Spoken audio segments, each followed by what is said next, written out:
Tapping అన్నది అయిపోయింది. ఆ ప్రభుత్వమేమో ఫోన్ ట్యాపింగ్ చేస్తే ఈ ప్రభుత్వమేమో ఫేక్ వీడియోలు క్రియేట్ చేస్తున్నది.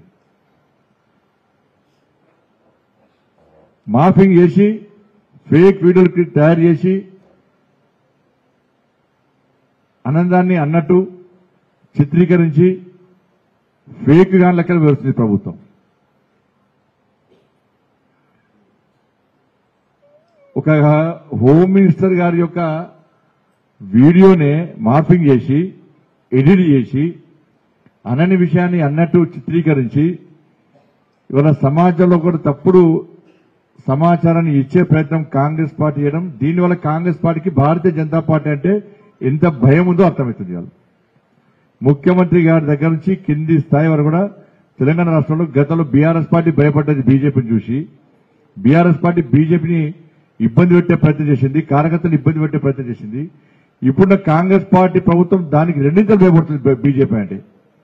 ఎందుకంటే అత్యధిక స్థానాలు తెలంగాణ రాష్ట్రంలో భారతీయ జనతా పార్టీ పార్లమెంట్ స్థానాలు గెలవబోతుంది.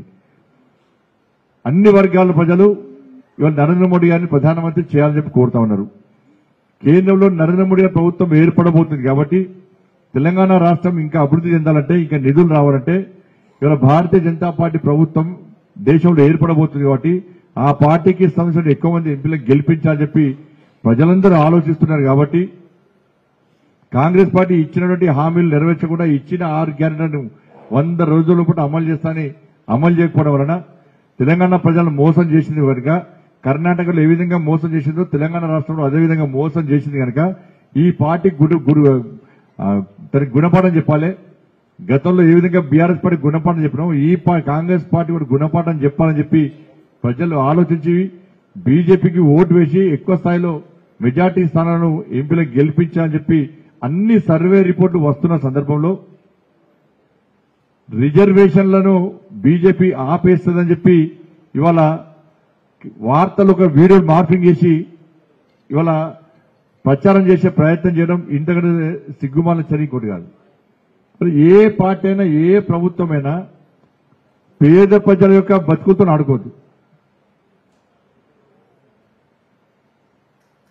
ఇప్పటికే పేద ప్రజలు అనేక కష్టాలు ఇబ్బందులు ఉన్నారు. టెన్షన్ వాతావరణంలో వాళ్ళ నిత్య జీవితాన్ని కొనసాగించే ప్రయత్నం చేస్తున్నారు. కాబట్టి రాజకీయ పార్టీలు ఏం చేయాలి?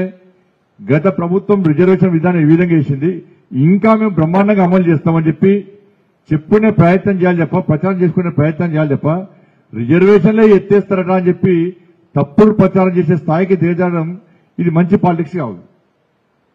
వాళ్ళ పేద ప్రజలు కూడా ఒక భయానక వాతావరణంలో జీవించే పరిస్థితి వచ్చింది. వాళ్ళు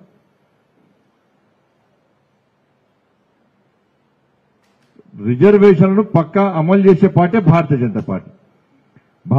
బాబాసాహెబ్ అంబేద్కర్ స్ఫూర్తిగా తీసుకొని ముందుకు పోయే పార్టీ భారతీయ జనతా పార్టీ. మన కాంగ్రెస్ పార్టీ పూర్తిగా రాజ్యాంగాన్ని విరుద్ధంగా వివరించింది. ఇందిరాగాంధీ నెహ్రూ కాలం నుంచి నేటి వరకు కూడా పూర్తిగా రాజ్యాంగానికి భిన్నంగా వివరించింది కాంగ్రెస్ పార్టీ.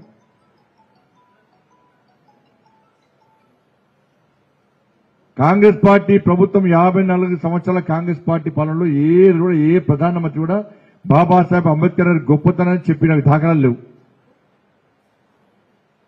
అంబేద్కర్ గారు పార్లమెంట్ లో ప్రశ్నిస్తే అంబేద్కర్ గారిని అవమానపరిస్తే రాజీనామా చేసి బయటకు వచ్చి పేద ప్రజలను పార్లమెంట్ సభ్యునిగా పోటీ చేస్తే అంబేద్కర్ గారిని ఓడగొట్టిన పార్టీ కాంగ్రెస్ పార్టీ. రాజ్యాంగానికి విరుద్ధంగా ఈ దేశంలో ఎమర్జెన్సీ విధించిన పార్టీ కాంగ్రెస్ పార్టీ. బాబాసాహెబ్ అంబేద్కర్ యొక్క పార్థివ దేహాన్ని ఢిల్లీలో ఉంచకుండా, దేశ రాజధాని ఉంచకుండా ముంబైకి తరలించిన పార్టీ కాంగ్రెస్ పార్టీ. కనీసం పార్లమెంట్ లో అంబేద్కర్ గారి చిత్రపటాన్ని కూడా పెట్టలేని పార్టీ కాంగ్రెస్ పార్టీ. రామ్నాథ్ కోవింద్ గారు గాని ద్రౌపది ముర్ము గారిని రాష్ట్రపతి చేస్తే అడ్డుకున్న పార్టీ కాంగ్రెస్ పార్టీ. ఈ దేశంలో రాజ్యాంగానికి భిన్నంగా సుప్రీంకోర్టు వ్యతిరేకించినప్పుడు కూడా మతపరమైన రిజర్వేషన్లను అమలు చేయాలని చేస్తామని చెప్పి రాజ్యాంగానికి తూట్లు పొడిచిన పార్టీ కాంగ్రెస్ పార్టీ. కానీ ఇలా భారతీయ జనతా పార్టీ నరేంద్ర మోడీ గారి ప్రభుత్వం ఆయన పార్లమెంట్కు పోయిన వెంటనే నేను ప్రధానమంత్రి అయినా అంటే బాబాసాహెబ్ అంబేద్కర్ గారు పెట్టినటువంటి భిక్ష అని చెప్పి చెప్పినటువంటి మహానుభావుడు నరేంద్ర మోడీ గారు. అంబేద్కర్ గారి చిత్రపటాన్ని పార్లమెంట్ లో పెట్టినటువంటి నాయకుడు నరేంద్ర మోడీ గారు. బాబాసాహెబ్ అంబేద్కర్ కు భారతరత్న ఇప్పించింది భారతీయ జనతా పార్టీ. బాబాసాహెబ్ అంబేద్కర్ తరతరాలు గుర్తుంచుకోవాలని చెప్పి వాళ్ళు నిర్మించిన స్థలము, దీక్ష చేసిన స్థలము, స్వర్గస్థలం, ఇట్లా అన్ని స్థలాలను కలిపి పంచతీర్థాలుగా స్ఫూర్తి కేంద్రాలుగా తయారు చేస్తున్నటువంటి ప్రభుత్వం భారతీయ జనతా పార్టీ ప్రభుత్వం. కాబట్టి అన్ని విషయాల్లో ఇలా నరేంద్ర మోడీ గారి ప్రభుత్వం అంబేద్కర్ గారిని స్ఫూర్తిగా తీసుకుని ముందుకు పోతున్న విషయాన్ని పాటు నోరు మూసుకొని కూర్చున్నది. వ్యతిరేకించే ప్రయత్నం చేయలే.